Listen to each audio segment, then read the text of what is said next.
It's Dominic again. Let's just do a quick recap. I meant to get back to you guys this weekend, let you know how things were going.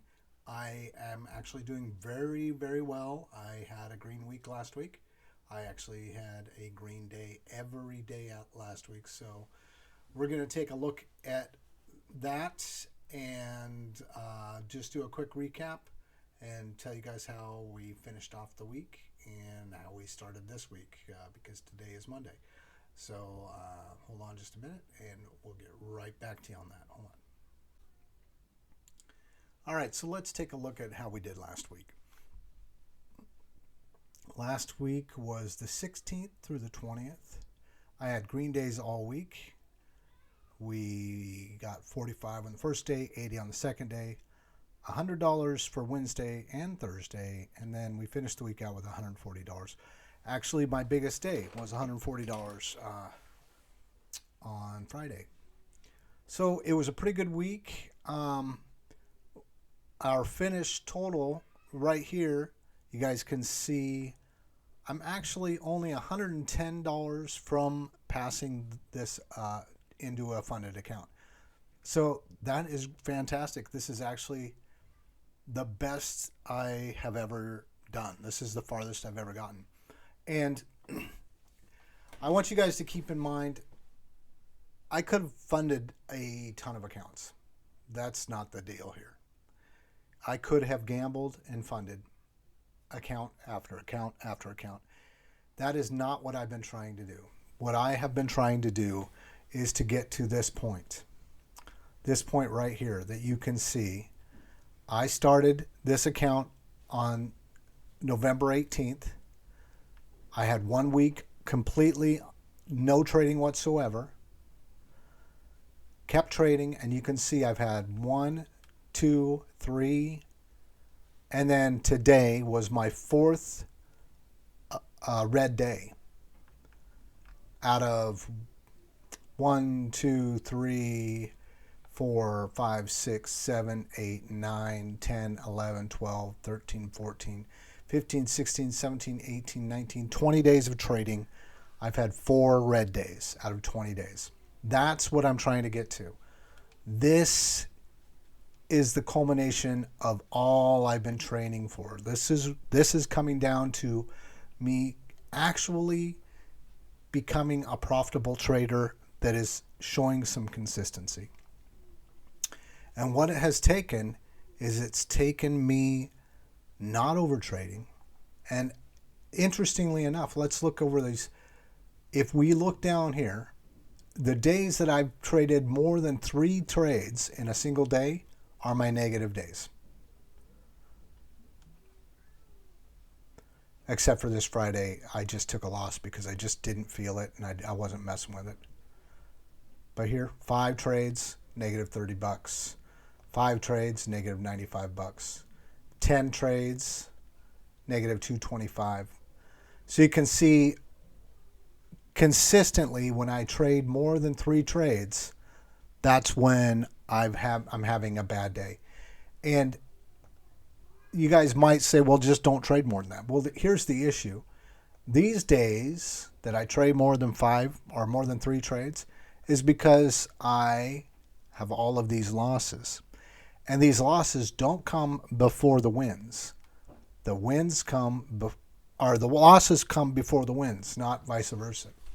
So I'll have like 2 losses and then a win, and then another loss and then a win, and I'll call it a day. And then I'll be down that much. So that's what happened. Like here, as you can see, I had 6 losses on this day.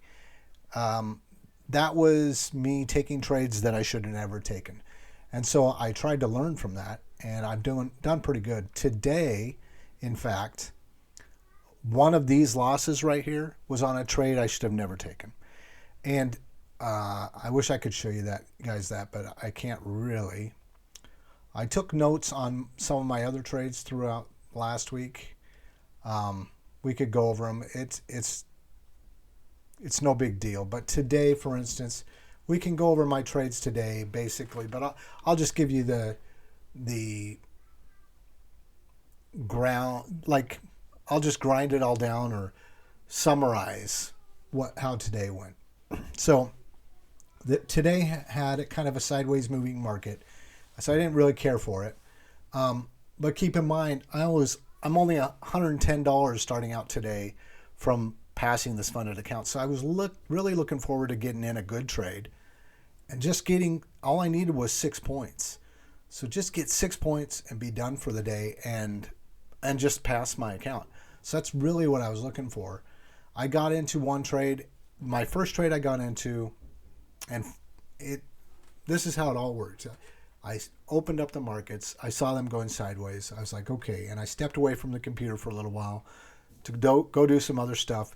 And I came back and I saw that I had missed a really obvious gold line entry trade. And that's a little frustrating. That kind of set the tone for the day, because I said, okay, that was a really obvious trade. And that would have been it. I would have been done for the day. That would have filled. I would have been done. And so lots of times when my days start like that, what tends to happen to me is I'll sit down at the markets, and probably within the first 10 minutes, I find a trade. There's usually a trade that shows up for me, a good trade. And that's what would have happened today, but I missed that first trade. And then it came back down. It tested the gold line again. I thought it would for sure give me what I needed. I got in. It went my way about 2.5 points, then retracted and took me out. So it was a little frustrating right out the gate. I was like down $150. My next trade, I was patient. I got in. It went my way. Then it was hesitating towards the top of the trade. It wasn't going to profit. I could see that it was having a really tough time. And I was like, well, I'll just get back to break even. And so that's kind of what I did with my second trade. I got it down to like negative 10 or $15. So I was down to negative $15 after my second trade. Yeah, that's what it was. Negative 15 after my second trade. And I almost called it, because my trading strategy that's worked best for me is 2 trades in. If I'm close to break even, I call it. If I'm above break even, I definitely call it. But I was like, man, I basically just reset. Let me see what I can do. So keep in mind, that was right there.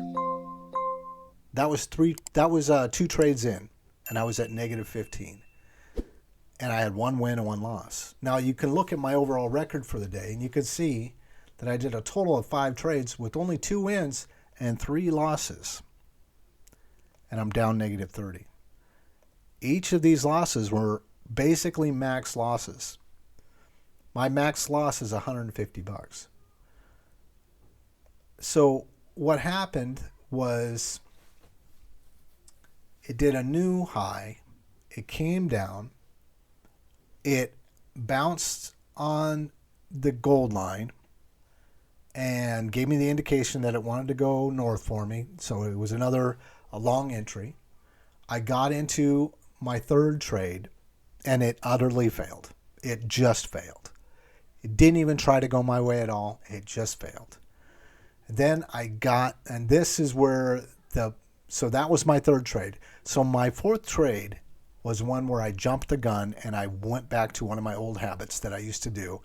And it's really frustrating. And that's where I got into a trade before it actually touched the support line. So that's what happened on my fourth trade.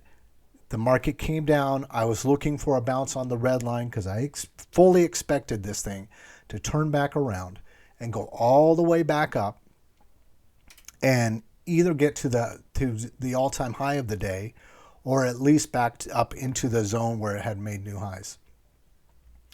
So I watched it, and it came down, and it got within a tick of the red line. And I was so concerned about missing my entry that I got into a trade before it actually touched the red line. That's what I did. And what happened? It grabbed me and it took me down. And then when it hit the support that I was waiting for it to hit in the first place, it had already hit my stop, and it finally hit the red line support, and that's where my fifth trade came in, where my fourth trade should have been. I took the trade off the red line support. It went back all the way up to the high of the day, but I took my profit off at, back up at the previous highs. So it was still a really good trade. I made $290 on that trade.